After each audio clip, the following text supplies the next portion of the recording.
I bought a house in a picture-perfect suburb, convinced I'd finally found my sanctuary. I had no idea that peace was a dangerous illusion, and the real war was brewing on my own doorstep.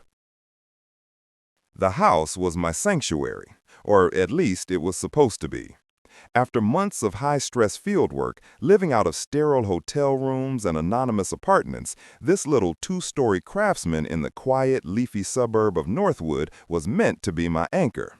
My own space, my own front porch, my own little patch of green grass, my own peace. I'd earned it. The U.S. government seemed to think so anyway. My new assignment was local, long-term, and required a stable, unassuming home base. This house, with its charming gables and a price tag that made my eyes water, fit the bill perfectly. It screamed successful single professional. It was the perfect cover.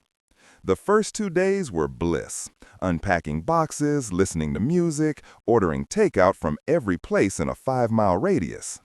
I met my next-door neighbor, a sweet elderly woman named Carol, who brought me a lemon loaf and promised her golden retriever, Barnaby, was a gentle giant. The air smelled like freshly cut grass and money. It was the kind of neighborhood where people waved as they drove by in their Teslas and Audis. The kind of place where the biggest crime was probably forgetting to bring in your recycling bins on time. I was starting to let my guard down, to breathe, for the first time in what felt like years. That was my first mistake. The third day, a police cruiser rolled past my house, slowly. The kind of slow that isn't about looking for a speeder, but about looking at you.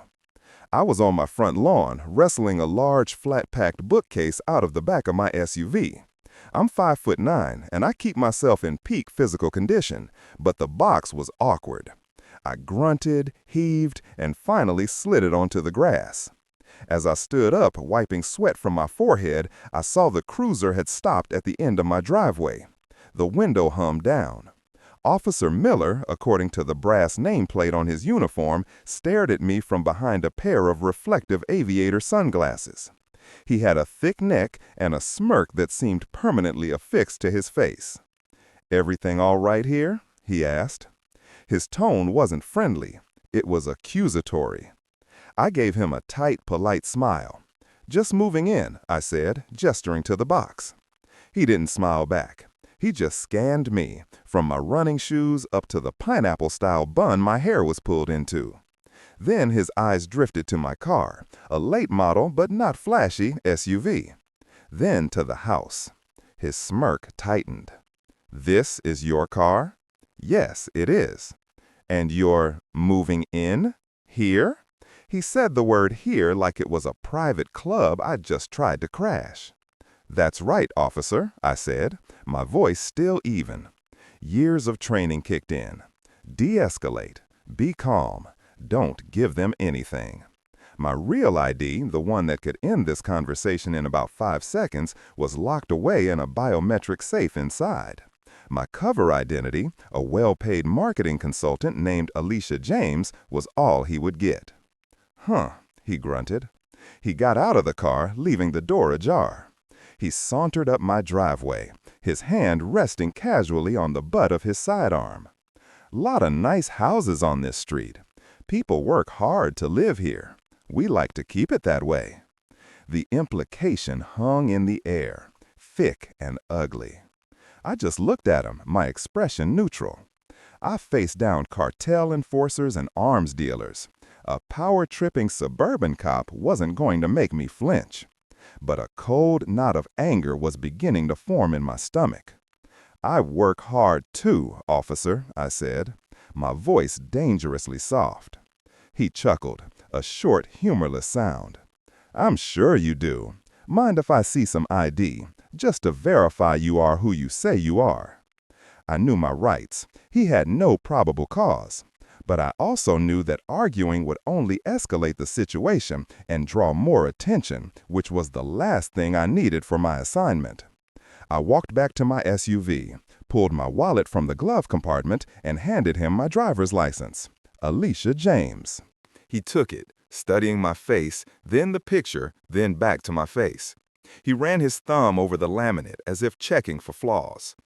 "All right, Alicia James," he said, drawing out my name. "Welcome to Northwood. Try to keep the noise down." He handed my license back and swaggered back to his car. He didn't leave right away. He just sat there for a full 5 minutes watching me before finally pulling away. I thought that would be the end of it, a nasty little welcome, a reminder of what the world can be like, but nothing more. I was wrong. The next afternoon, he was back. I was jogging, doing my usual 5-mile loop around the neighborhood. He pulled up alongside me, matching my pace. "Making yourself at home, I see," he called out from his window. I kept running, not looking at him. "Just getting some exercise, officer." "We've had some calls," he said, his voice casual.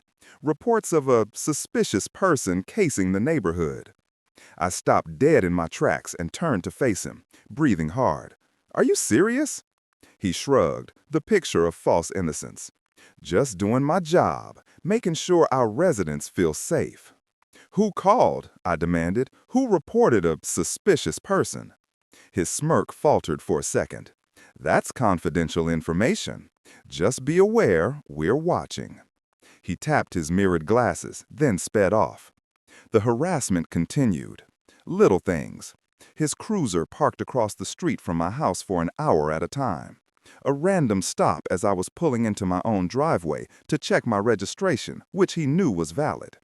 He was trying to intimidate me, to make me feel unwelcome, to make me leave. He saw a black woman in a nice house in his town, and his tiny, prejudiced brain short-circuited. He couldn't compute it, so he decided it had to be wrong. The final straw came a week after I moved in. I was carrying a heavy-duty Pelican case from my car to the house. It contained sensitive electronic surveillance equipment for my upcoming operation, but to the untrained eye, it just looked like an expensive, lockable case. As I reached my front steps, Miller's cruiser screeched to a halt at the curb, and he was out of the car before the engine was even off. "Hold it right there," he barked, his hand once again on his gun. I froze, my hand on the doorknob, and slowly turned around. "Officer Miller," I said, my voice flat, all traces of politeness gone. "This is getting tiresome." "I've got a report of a possible burglary in progress," he said, his eyes locked on the case in my hand. "And what's in the box?" I just stared at him. "It's my property. I'm taking it into my house." "I said, what's in the box?" he repeated, taking a step closer. His face was flushed, his eyes gleaming with a sick kind of excitement. He thought he had me. "We've had a string of break-ins, high-end electronics. That case looks mighty suspicious. I'm going to need you to open it, right here, right now." My blood ran cold. The contents of that case were not only classified, but their discovery would compromise a multi-agency federal investigation that was months in the making. Revealing them was not an option. He had no warrant, no probable cause beyond his own bigotry. He was crossing a line, a very, very dangerous line. I squared my shoulders, my fingers tightening around the handle of the case. "No," I said, my voice like ice. "You do not have the right to search my property without a warrant." He took another step, closing the distance between us until he was just a few feet away. He was trying to use his physical presence to intimidate me. It was a classic bully tactic. A laugh, low and menacing, rumbled in his chest. "Oh, I think I do," he sneered, puffing out his chest. "I'm the law here, and I'm telling you you're going to open that box, or I'm going to open it for you, and then I'm going to arrest you for obstruction." He reached out, his hand aiming for the case. The agent in me, the one I had kept locked down for a week, finally took over. For 7 days, I had been Alicia James, the marketing consultant. I had been polite, I had been patient, I had de-escalated. But he didn't want to be de-escalated. He wanted a fight, and he had no idea who he was picking a fight with. He had just made the biggest mistake of his career. The moment his fingers brushed against the hard plastic of the case, my body moved on its own. It wasn't a conscious thought. It was pure, unadulterated muscle memory honed over a decade of intense training. My left hand, the one not holding the case, shot out and clamped down on his wrist. My fingers found the pressure points instantly. At the same time, I pivoted on the ball of my foot, using his own forward momentum against him. It was a simple, elegant wrist lock throw, designed not to injure but to neutralize. He let out a surprised grunt as his arm was twisted into an unnatural angle, and he stumbled forward, completely off balance. I released him just before he hit the ground, and he caught himself on my porch railing, his face a mask of shock and fury. He stared at his hand, then at me, his mouth agape. The smirk was gone, replaced by disbelief. I hadn't moved from my spot. I still held the case. I hadn't even broken a sweat. "What the hell was that?" he sputtered, straightening up and rubbing his wrist. "That was me telling you for the last time to back off," I said. My voice was low, devoid of any emotion. The mask of Alicia James, the friendly marketing consultant, had been incinerated. He was now looking at the real me. His face contorted with rage. His hand flew from his wrist to his hip, unsnapping the holster of his service pistol. "You just assaulted a police officer. You're under arrest. Get on the ground, now." I didn't move. I didn't even blink. I just watched him, a predator assessing a threat. "Pulling your weapon on an unarmed woman on her own property, officer, after you illegally tried to search my belongings and initiated physical contact. How do you think that's going to look on your report, assuming you get to write one?" Every word was deliberate, a carefully placed stone meant to build a wall he couldn't climb. But he was too far gone, his ego too wounded. He was committed. "On the ground," he roared, pulling his radio from his shoulder with his free hand. "Dispatch, this is 714. I need backup at 114 Maple Drive. I have a combative female, suspected burglary, now assaulting an officer. Suspect is non-compliant." He was shouting his own narrative into existence, building his defense for the inevitable internal affairs investigation. He thought he was in control. He thought his blue uniform was a shield that made him untouchable. He didn't know I carried a shield of my own, a much, much bigger one. While his attention was on the radio, I set the Pelican case down carefully on the porch beside me and reached into my pocket, not for a weapon, but for my phone. It was a standard-issue encrypted satellite phone, looked like a slightly outdated smartphone to the casual observer. He glanced at me, a sneer returning to his face. "Calling you lawyer? A little late for that, sweetheart." I ignored him. I hit a single speed dial button. The call connected instantly, no ringing. "Go for dispatch," a clipped professional voice on the other end said. "This is Agent Nightingale," I said calmly, my eyes never leaving Officer Miller. "I have a Code 8 situation at my primary residence, Northwood jurisdiction. An officer is attempting an illegal search and threatening lethal force. Officer's name is Miller, badge number 714. Miller froze, his hand still on his radio. He heard it. He heard Agent Nightingale. The snare on his face flickered, replaced by a flicker of confusion. "Copy that, Nightingale," the voice on the phone replied. "Is your cover compromised?" "Affirmative," I said. "This officer has made my position untenable. I need a containment team and a special agent in charge, on site immediately. And notify the DOJ. I want to file a formal complaint." "Understood. Team is en route. ETA 6 minutes. Hold your position." The line went dead. I slipped the phone back into my pocket. The distant wail of sirens was growing louder. Miller's backup. He looked from me to the street, then back to me. The rage in his eyes was now competing with a dawning uncertainty. "Agent, what the hell are you talking about? What kind of game are you playing?" "This is no game, officer," I said, my voice as cold and hard as the concrete steps we were standing on. "You've been harassing a federal agent for 7 days. You are currently interfering with a multi-agency investigation into domestic terrorism, and you have just threatened that agent with lethal force. You have no idea the kind of trouble you're in." His face went pale. The color drained from his cheeks, leaving a sickly gray pallor. His hand, which had been so confidently on his gun, now seemed frozen in place. He was starting to understand. The sirens were closer now, just a street or two away. A look of relief briefly crossed his face. His backup, his guys, would sort this out. He probably thought I was bluffing, a crazy woman trying to talk her way out of an arrest. The first police cruiser screamed around the corner, lights flashing, and slid to a stop behind Miller's car. Then another. 2 officers jumped out of the first car, guns drawn. "Drop the weapon, show me your hands," one of them yelled. But they weren't yelling at me. They were yelling at Officer Miller. He stood there completely bewildered, his own gun still in his hand, pointed vaguely in my direction. "What are you doing?" he shouted at them. "She's the suspect." Before they could answer, another vehicle came around the corner. It wasn't a Northwood PD cruiser. It was a black Chevrolet Suburban with tinted windows and no markings. It didn't use a siren, but it moved with an authority that made the local cops instinctively step aside. It pulled up directly in front of my house, blocking Miller's car in completely.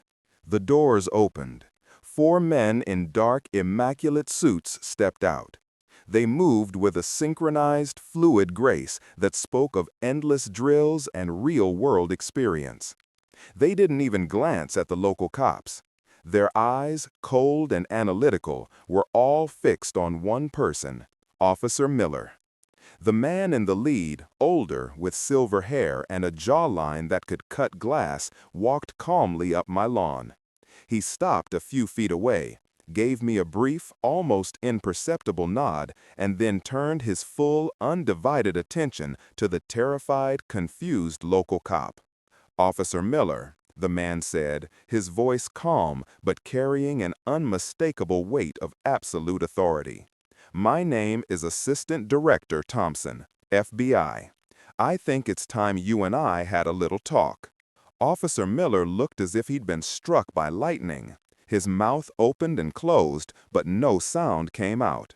His world, a simple one of clear-cut authority where he was at the top of the local food chain, was visibly crumbling around him.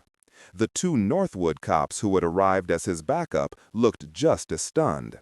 They had their guns half drawn, but now they seemed to forget what to do with them, their eyes wide as they stared at the man who had just identified himself as the Assistant Director of the Federal Bureau of Investigation. Thompson didn't wait for Miller to recover.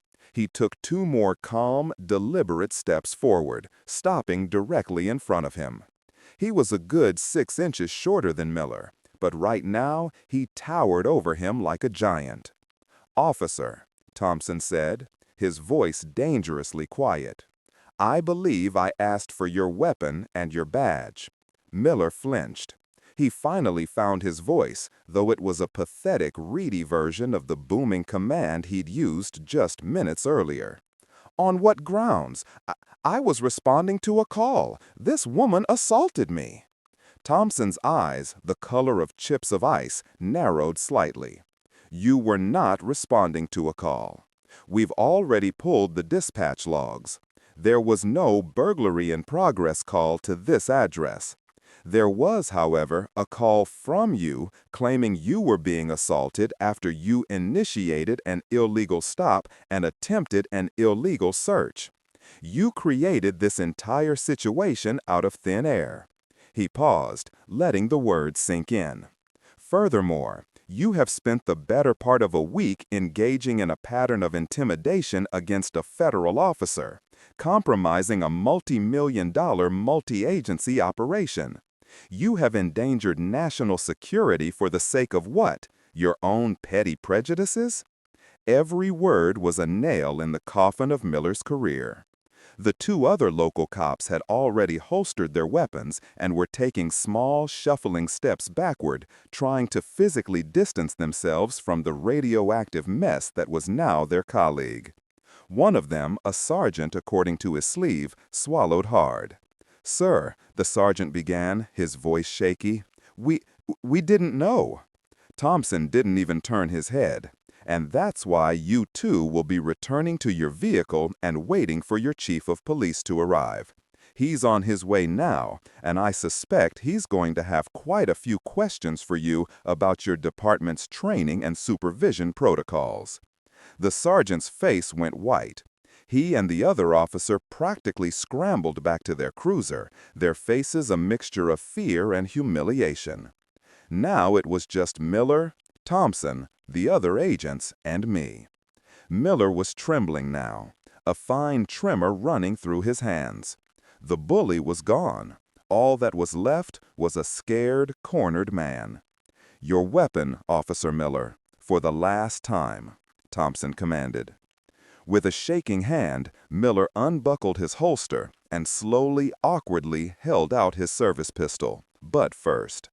One of Thompson's agents stepped forward, took the weapon with a pair of gloved hands as if it were a piece of contaminated evidence, and secured it.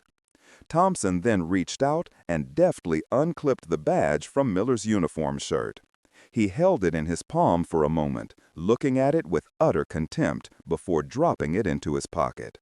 "You're done," Thompson said simply. He gestured to two of his agents.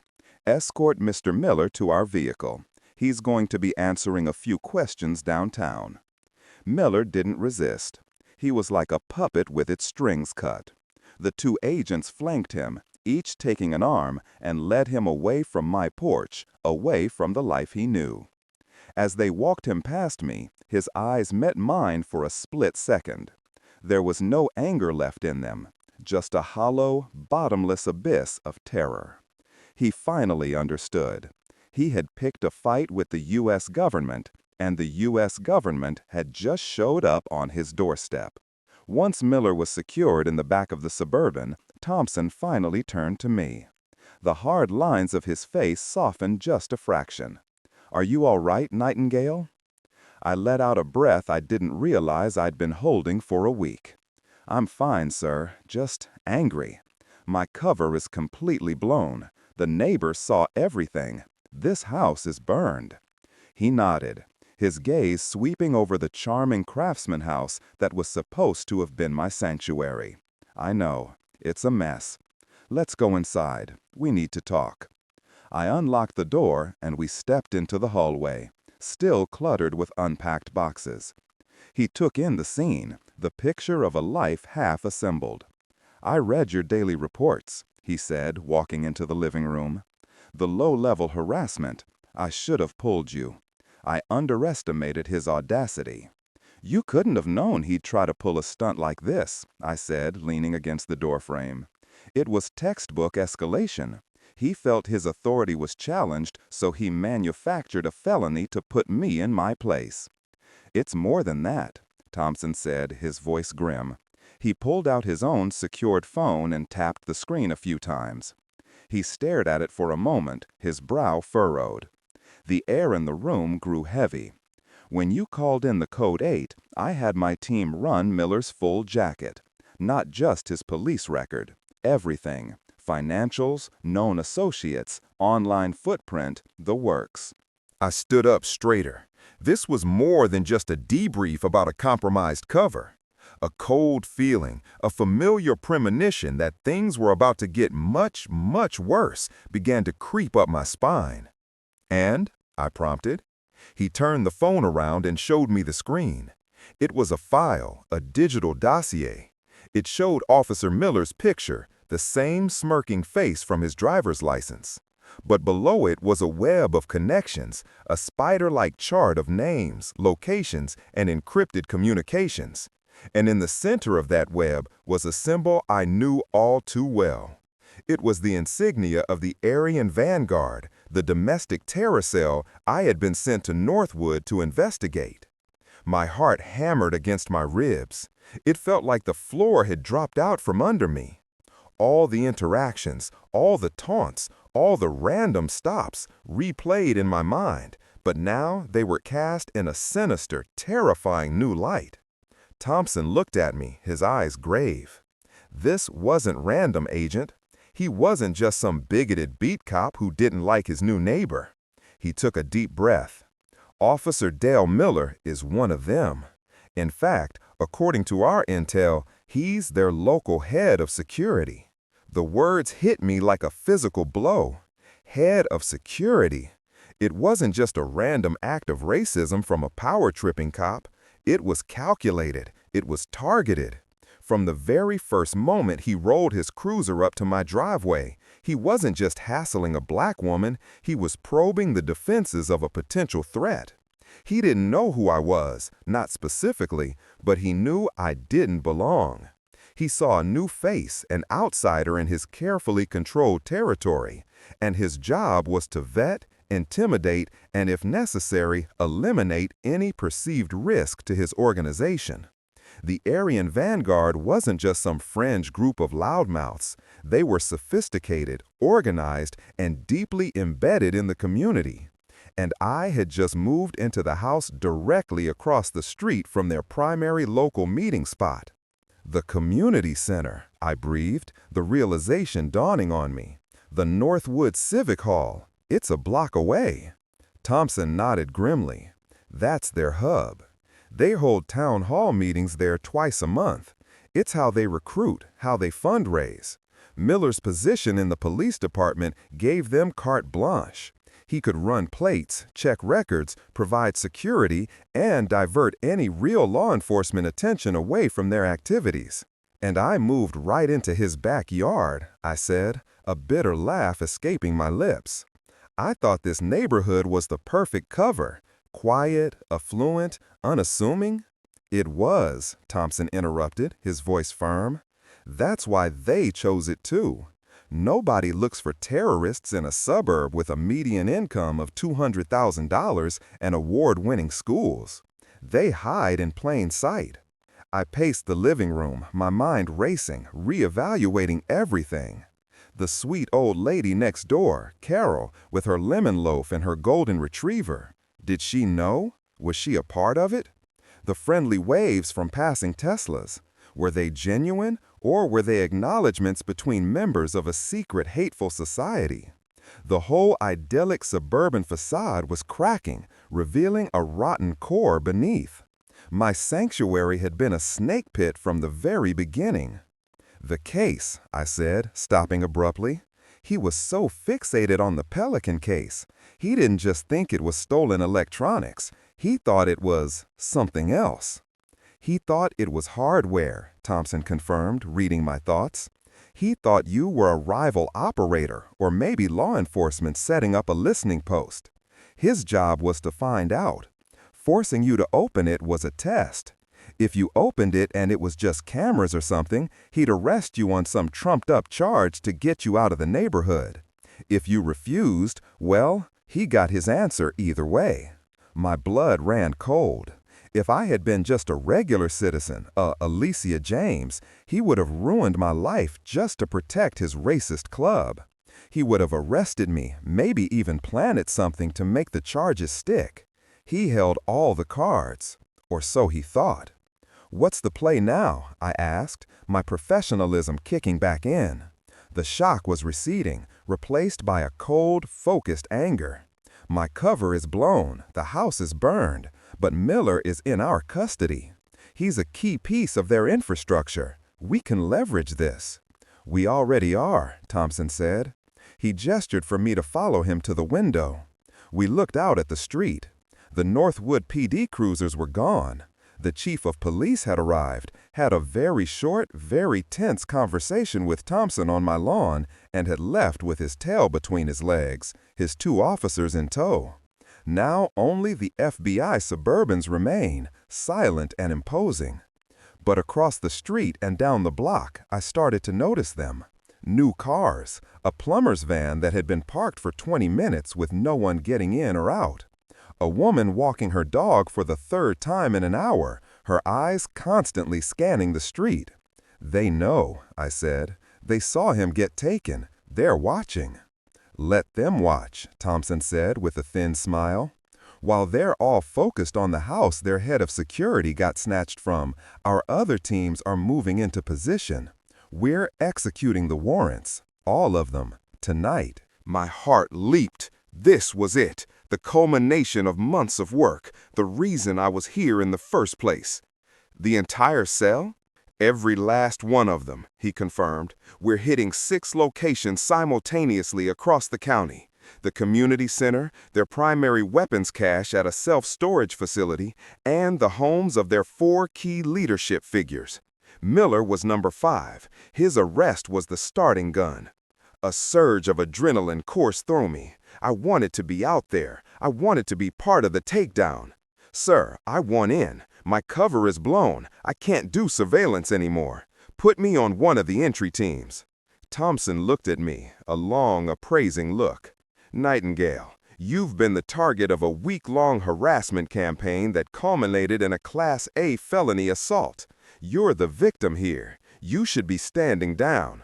With all due respect, sir, I'm the agent who knows this neighborhood best. I've been running, walking, and driving these streets for a week. I know the layouts, the sight lines, and more importantly, this is personal now. They didn't just compromise an operation. They came into my home. They violated my peace. I want to be there when we shut them down for good. He was silent for a long moment. I could see the conflict in his eyes, the protocol warring with the practical. Finally, he gave a curt nod. All right, but you're with my team. We're leading the entry on the community center. That's the nerve center. According to the intel we're pulling from Miller's phone right now, their leader, a man named Marcus Thorne, is holding a meeting there. Tonight. Right now, in fact. The pieces clicked together. They weren't just watching my house because Miller was arrested. They were gathering, consolidating, trying to figure out what was happening. We had just kicked the hornet's nest, and now all the hornets were flying back to the queen. Thompson's phone buzzed. He looked at it, and his expression hardened. The team at the storage facility found it, a whole shipping container full, AR-15s, thousands of rounds of ammunition, tactical gear, and something else, the components for at least a dozen high-powered IEDs. The air went out of the room. This was bigger than we thought. They weren't just a hate group. They were planning a war. Sir, I said, my voice urgent, that meeting at the community center, it might not just be a meeting. Thompson looked at me, his eyes dark. I know. It's a rally point. Miller's arrest just moved up their timetable. He turned and spoke into his wrist communicator. All teams, this is Director Thompson. We are weapons free. I repeat, we are weapons free.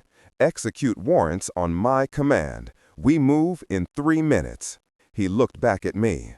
Gear up, Agent. It's time to go to work. I didn't need to be told twice. I went to the Pelican case, still sitting innocently by the door. I keyed in the code and flipped the latches. Inside, nestled in the custom foam, was not surveillance equipment. It was my own tactical gear, my lightweight Kevlar vest, my Sig Sauer P320 sidearm, my suppressed short-barreled rifle. I had been ready for this from the moment I arrived. As I strapped on my vest and checked the magazine on my rifle, a thought occurred to me, a chilling, terrifying possibility. I turned to Thompson, my rifle in my hand. Sir, Miller's house, where does he live? Thompson frowned, pulling up the file on his phone again.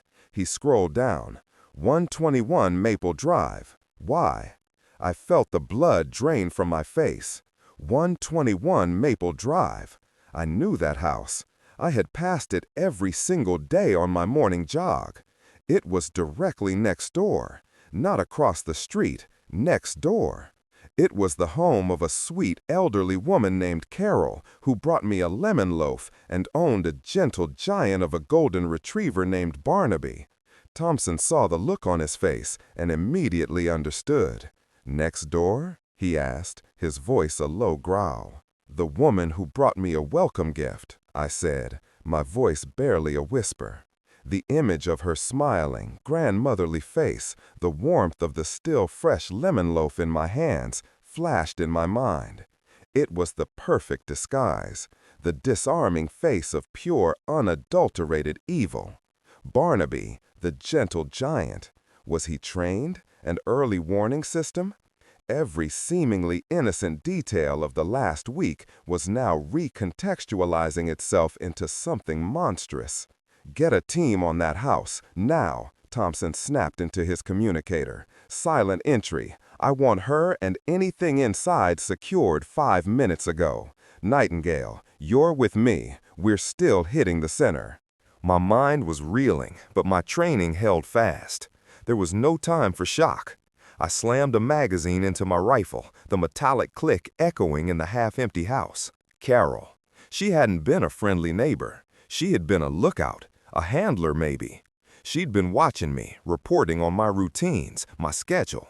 Miller wasn't just freelancing, he was acting on intelligence. Her intelligence. The lemon loaf felt like a violation of the deepest kind. It wasn't a welcome, it was an assessment. We moved fast, out the back door, through the yard, and into the waiting Suburban. The short drive to the community center was silent and tense. The building, a quaint single-story brick structure that usually hosted yoga classes and children's birthday parties, was dark. But we knew it wasn't empty. Thermal imaging from a drone overhead confirmed it. 12 heat signatures inside. 12 members of the Aryan Vanguard, including their leader, Marcus Thorne, gathered in their den trying to figure out how their world had just imploded. We took our positions. Thompson's team at the front, another team covering the rear exit. I was second through the door, right behind the breacher. The order came through our earpieces, a single clipped word: execute. The battering ram hit the oak doors with a sound like a thunderclap. We poured in, a black tide of tactical gear and focused intent. "FBI, get down on the ground, show me your hands." The shouts were a deafening, synchronized chorus. The scene inside was exactly what we expected. A large meeting room, a semicircle of chairs facing a podium. 12 men, their faces a mixture of shock, rage, and pure panic, were scrambling. A few of them were reaching for pistols tucked into their waistbands. They never had a chance. Marcus Thorne, a charismatic man in his late 40s with a politician's smile that had curdled into a hateful sneer, was standing behind the podium. He made a fatal mistake. Instead of putting his hands up, he reached under the podium. "Gun!" my teammate yelled. I saw it too, the glint of steel. I didn't hesitate. I fired 2 precise shots, not at him, but at the heavy wooden podium in front of him. The rounds, designed for penetration, splintered the wood, forcing him to jerk his hand back with a yelp of pain. He stumbled backward, tripping over his chair, and the pistol clattered to the floor. In seconds, it was over. The room was filled with the smell of gunpowder and fear. All 12 men were on the ground, zip-tied and silent, their pathetic revolution ending not with a bang, but with the quiet, efficient clicks of plastic cuffs. As the other agents processed the scene, securing weapons and evidence, Thompson's radio crackled. "Alpha Team has the secondary location secure. The neighbor, Carol Mason, she's in custody." I felt a knot in my stomach unwind. "Any resistance?" Thompson asked. "Negative, but you're gonna want to see this, sir. The basement? It's the command center. Shortwave radios, encryption servers, blueprints of the county courthouse and the federal building downtown, and a kill list. Agent Nightingale's name is at the top." A chill went down my spine. The IEDs, the blueprints, they weren't just planning a war, they were planning a specific attack. And I had been their first obstacle, slated for removal. The harassment by Miller wasn't a prelude to making me move. It was a prelude to making me disappear. Thompson looked at me, his eyes dark with the gravity of what we'd just prevented. "Good work, Nightingale." "We all did good work, sir," I replied, my voice steady. Later, as the sun began to rise, I stood on the lawn of what was supposed to have been my home. The street was still a mess of federal vehicles. Marcus Thorne and his apostles were gone, on their way to a federal holding cell from which they'll likely never emerge. Miller was in a separate car, his career over, facing a litany of federal charges that would put him away for decades. But the real victory came when I saw an agent lead Carol Mason out of her house next door. She wasn't the sweet, smiling grandmother anymore. Her face was a twisted mask of pure, unadulterated hatred. Her eyes met mine across the lawn, and in them I saw no remorse, only fury that her perfect, hateful world had been shattered. She didn't say a word, but her silent glare spoke volumes. She was the true believer, the true snake in the garden. Seeing her in cuffs, exposed for the monster she was the most satisfying moment of all. Thompson walked up beside me, holding 2 cups of coffee from a thermos. He handed one to me. "The house is a crime scene now," he said. "You'll be debriefed and relocated, somewhere a little less exciting." I took a sip of the coffee. It was hot and bitter. You know, for a week, that man made me feel like an intruder in my own home. He made me question my right to be here, to exist in this space. I looked from Miller's empty driveway to Carol's front porch, now being searched by agents. They thought their hate gave them ownership of this place. They thought they were the law. "Well," Thompson said, following my gaze, "they learned today that there's always a higher authority." I watched as the last of the terrorists was driven away, and a quiet calm began to settle over the neighborhood. The morning light hit the gables of my house, the house that was never truly mine, but the one that led me to unravel a plot that could have cost countless lives. I hadn't found the sanctuary I was looking for, but I had done something far more important. I had enforced the peace. I had defended the sanctuary of others. And as I finished my coffee, I knew with absolute certainty that I had earned my place here. Not just on this street, but anywhere I damn well pleased.